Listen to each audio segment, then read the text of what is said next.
There's a phrase, I'm sure you've probably heard it, crossing the Rubicon. If you don't know where it comes from, allow me a bit of mansplaining. In the Roman Republic during the time of Julius Caesar, a stream marked the boundary between Rome and the province of Gaul, modern-day France, Switzerland, and Germany. Big place. It was said that any general who marched his legions across this stream would be considered an enemy of Rome and an invader. Once crossed, it was war, and there was no going back. The stream's name was Rubicon. Last week, a man in Britain was just sentenced to 2 years in prison for Facebook posts. Words. Following the stabbing of several children in Southport and subsequent riots, Daffron Williams wrote a series of posts expressing his outrage.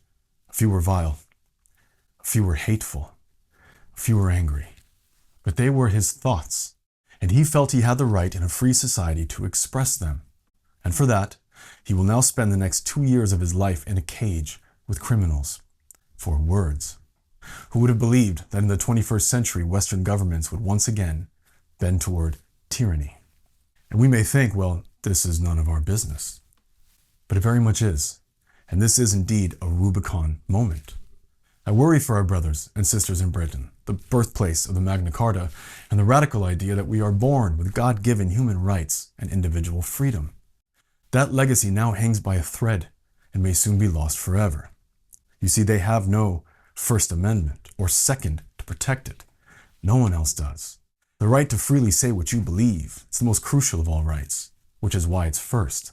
But once it's gone, it's gone. And along with it, the entire scaffolding of Western civilization. Make no mistake, there are attitudes now in our own government in the United States that consider it an impediment to get around and to eventually nullify. And they do not rest. Should we here now grow complacent for even one generation, that fight will be lost forever.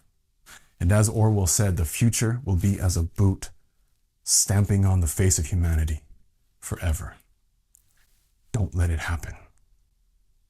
Side note, take a look at this judge.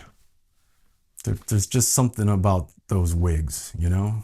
The old blood cries out.